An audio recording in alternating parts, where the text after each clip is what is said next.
Limbus Company's Intervalo 9.5-2 is underway, and in it we got to see some fan-favorite characters as well as face some new enemies.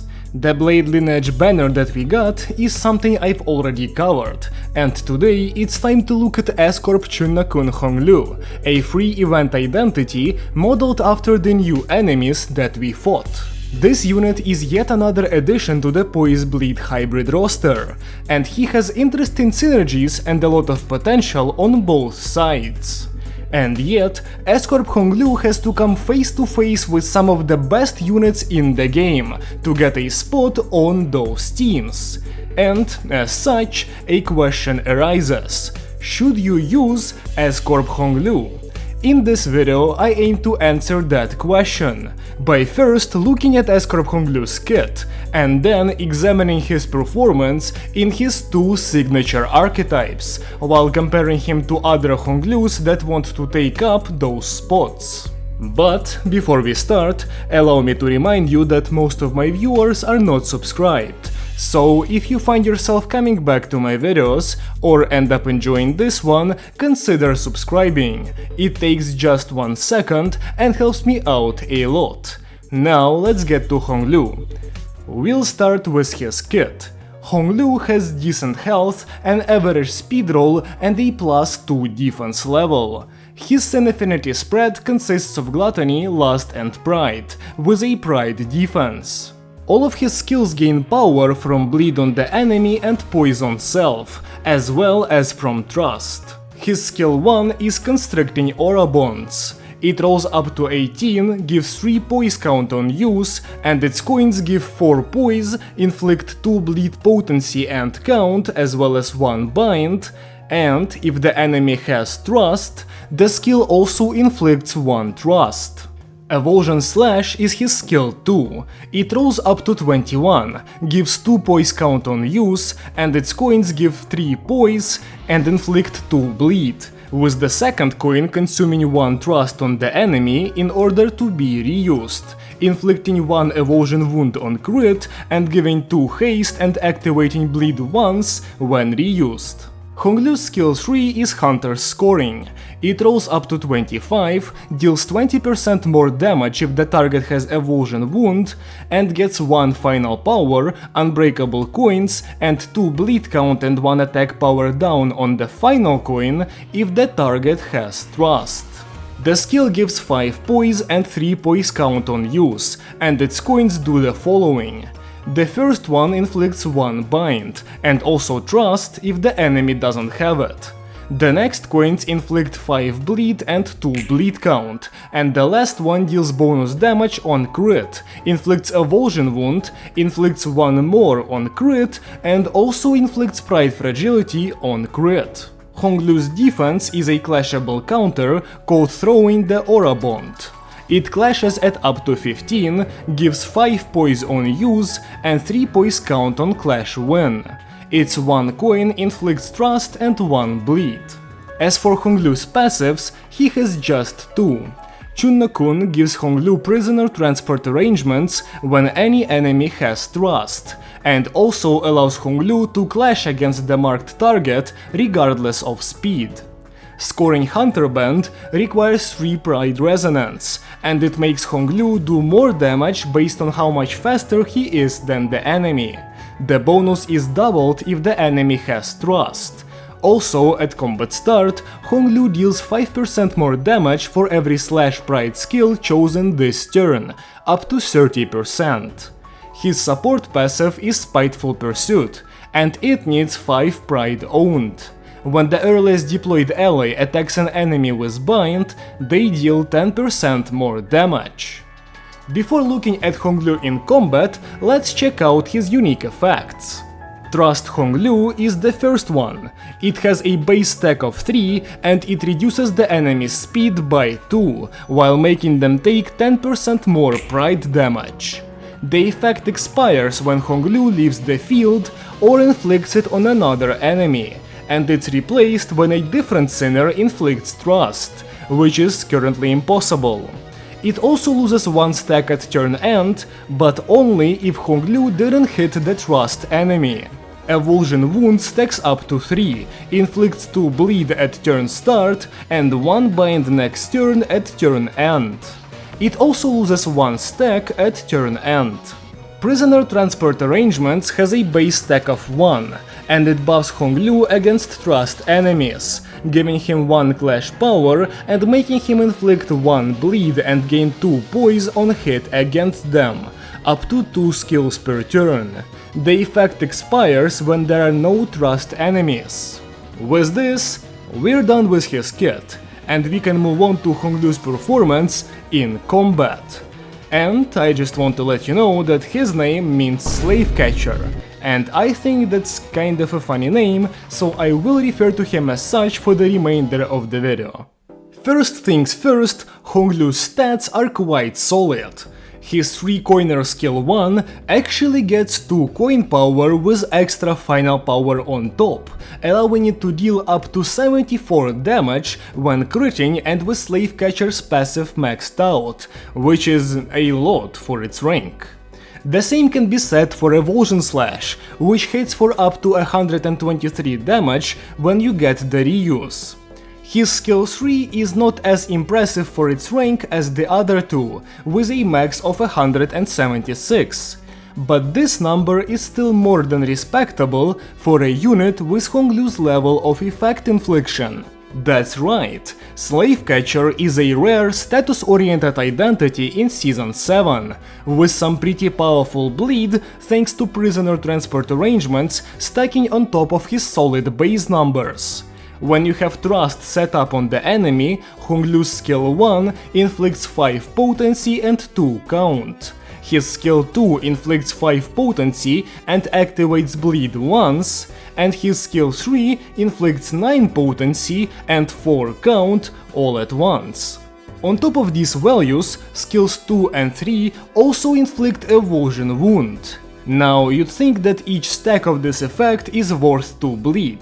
But because the bleed is inflicted at turn start and the skills inflict the effect on the same turn, the bleed value is only available from every stack beyond the first. This means that with crits and a reuse, Evulsion Slash goes from 5 to 7 bleed, and Hunter's scoring also jumps up to 11 if the last coin gets to critically strike. So far so good. On top of his damage and status value, Slave Catcher gets access to some helpful utility. Bind infliction, as well as direct speed reduction through trust, is generally pretty useful for confirming clashes and manipulating the field, but a different type of utility is a bit more interesting here. Trust makes enemies take 10% more pride damage, and Hong Lu's third skill also inflicts 1 pride fragility next turn. Combine that with Hong Lu's reliance on poise and the second effect of his second passive, and you can see that he wants to join the newly reinvigorated Blade Lineage in reviving the Pride Resonance archetype, which was kind of relevant back in Season 3, when the second batch of Blade Lineage identities was released. Now, in my last video, I said that the Blade Lineage is not worth investing into as a core over other, more modern team compositions.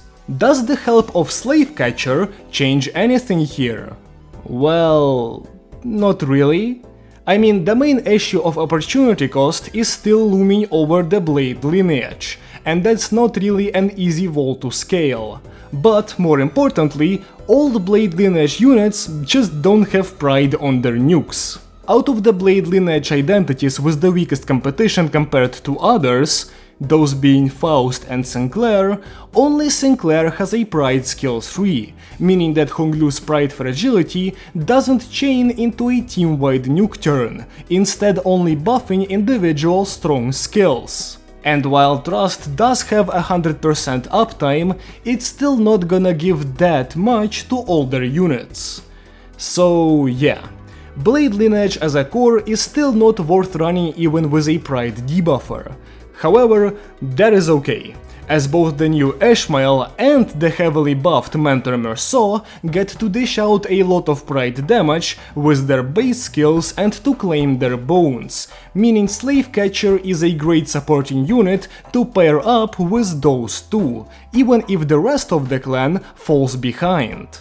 Now, of course, we're looking at all of this very close up. If we were to zoom out to the whole team, it's kind of hard to find a competitive composition that you would slot these three into. If you try pairing him up with House of Spiders Ryoshu, you have to choose between Ishmael and Hong Lu. And also Ren Yisang, due to us not having enough House of Spiders identities to sacrifice yet. Now the thumb banner is the next one, so we'll get some real estate in a week. But let's just say I'm not taking Slave Hunter Hong Lu over Valencina Rodion and an extra coin on Ryoshu's nuke. Outside of House of Spiders Ryoshu, you might try making a Pride Poise composition that's more focused on early damage. That is where some of the other Blade Lineage identities start being reasonably useful, and this is a team that I'm examining in advance, as it's likely that it will be powerful in the upcoming Refrag trial. In a composition like this, Hong Lu will feel right at home, as he can both utilize slash fragility that some Blade Lineage units set up, and output his Pride fragility that his allies will utilize as well. As this has divulged into basically the poise segment of Hong Lu's combat evaluation, let's look at his poise gain, as he needs it to be good to deal all of that damage that I showed you earlier. You want to start most fights with Hong Lu's defense, as it sets up trust while also granting you 5 poise potency and 3 count, allowing you to jumpstart the stack and instantly gain a small safety net of poise count for later. After that, using prisoner transport arrangements and the innate potency on Slave Catcher's skills, Hong Lu can reach 20 very quickly thanks to his high amount of coins, with skill 1 granting 10 potency, skill 2 granting 9, and skill 3 granting 13. Effectively, even without outside buffs, Hong Lu will get guaranteed crits midway through his 3rd skill used in an encounter, which puts him among the fastest identities in terms of poise stacking. His count will eventually drop though, unless you use Hong Lu's defense some more, or you go for an ego skill like Blade Singer or Thoracalgia, which is highly recommended. However, Slave Catcher is far from the only Poise Hong Lu identity, so let's look at some other options to see if he's worth using. A classic of Hong Lu's Poise identities is Full Stop Office Rep Hong Lu, and this guy's numbers aren't nearly as impressive as those of Slave Catcher. A 33 damage skill 1, a 73 damage skill 2, and an 89 damage skill 3 are far below the Slave Catcher's numbers, and his Mono Pierce kit cannot benefit from the slash fragility inflicted by Blade Lineage allies.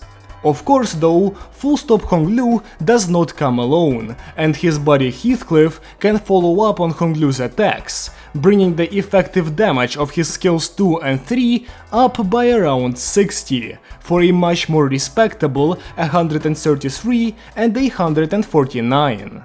This makes the Full Stop duo de facto better at Pierce weak content, which should be obvious, but I doubt they're gonna outpace the new guy in the upcoming Refrag trial, as Full Stop Hong Lu sets up poise slower, and lacks the pride debuffing part that results in good effective damage as well. That being said, Full Stop is not the main enemy.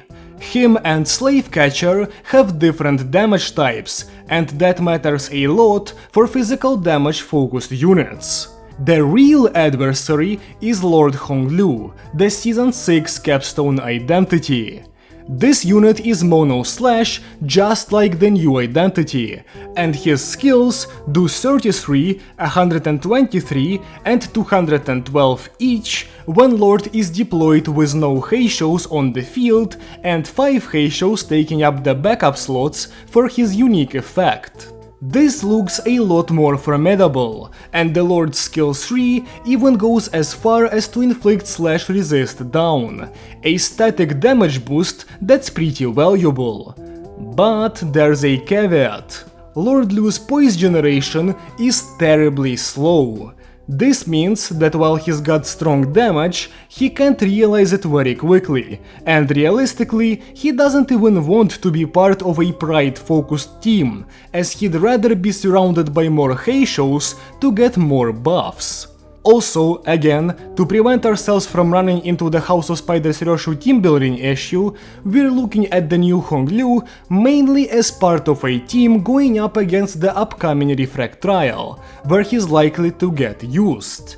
And the boss in that fight heavily resists gluttony, so Lord is genuinely just out of the picture. All in all, Corp Hong Lu shows an ability to quickly come online despite being a poise ID, and dish out a good amount of damage in a short period of time while supporting his allies, which ends up making his contribution valuable on bosses. He's good enough to a point where I don't see a better contender for the fight against Im Gyung-op in Hong Lu's slot on the poise side of things, so he's definitely a pretty good early/spammer. And now that we're out of the poise physical damage hell, we can look at Slave Catcher's bleed prowess and compare him to two other bleed identities on this team. Much like fast poise generation is a selling point of Hong Lu's physical damage, fast bleed infliction is also something he does well.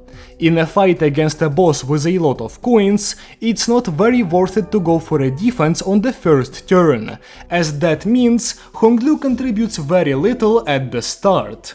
Instead, you can start off with a skill 3.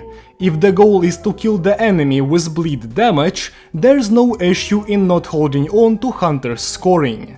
Prisoner transport arrangements are given as soon as thrust is inflicted, meaning you only lose out on 1 bleed potency compared to the max, allowing you to inflict 8 potency on the first turn, and then enter the usual numbers, with your best moves afterwards being skill 2 spam, as you can fire off both on turns 2 and 3, and that will give you 10 more bleed and 2 activations for some extra damage.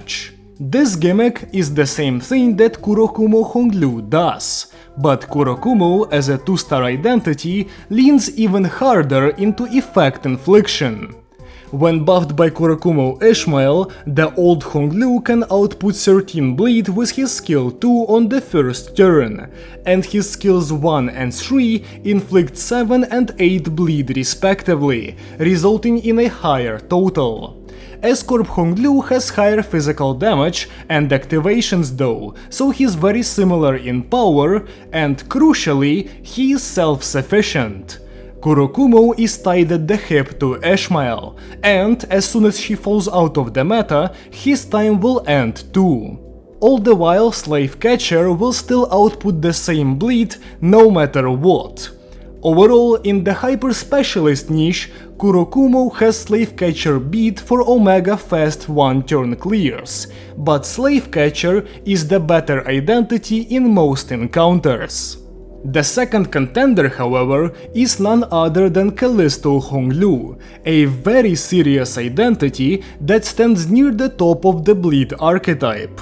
His bleed infliction is not as fast or powerful as the others, but he gets to deal much more physical damage, is a menace against multiple enemies, and whenever he gets to use closing time, Rin Hong Lu ends up outputting tons and tons of damage that are very hard to come up against. And, unsurprisingly, Slave Catcher cannot contest Rin's damage. Like, at all. This isn't just because Rin is so good, by the way. Rin is pretty beatable until closing time, but Corp Lu has an issue. He's passive. Without Triple Pride Resonance, Hong Lu loses access to a great chunk of his damage, and he is reduced to a unit that hits for 50, 82 and 110 while critting. This damage is absolutely not enough to contest the slot of Corp Hong Lu, and the gap only continues growing as the fight goes on. Ring gets to scale his tibia, unlocks closing time, and starts heavily buffing Ring Faust in her flow state when you're in a long multi-wave fight, whereas S-Corp plateaus at subpar numbers, and is forced to reapply Trust every time a new wave begins, using his weak defensive skill, which really just isn't what he wants to be doing. Additionally, with enough Ring allies, Corp Hong Lu gets to use a charge skill 3 as early into the encounter as the literal first turn, while S-Corp Hong Lu isn't even critting yet. All in all, I don't see a single fight where Slave Catcher Hong Lu is reasonably stronger than Ring. At most, he could maybe be on par in a short fight, but even that is uncertain without his passive and with the power of the Ring. But for a free unit, he does his job, and he does it well. Slave Catcher Hong Lu is honestly a testament to Limbus Company's exponential power creep. A unit that would be at the top of many charts 2 seasons ago is now released as a free unit and is mostly relegated to short encounters that benefit his damage types specifically, while struggling with winning over his competition for wider applications. It's undeniable that he has good stats, but at this point, who doesn't? But hey, he's free, so he's the best friend of any new player. If you got him and you're wondering whether you should invest in a different Hong Lu, I'd say Slave Catcher is strong enough until you start building actual full teams. Although you want to pick up Callisto eventually because of House of Spiders Ryoshu. With this, my review of S-Corp Hong Lu has come to an end. If you disagree or have something to add, feel free to leave a comment below, and I might read it and respond. If you liked the video at any point, leave a like to let me know, and if you want to see more like this, consider subscribing. Thank you so much for watching, and I hope to see you again soon. Goodbye!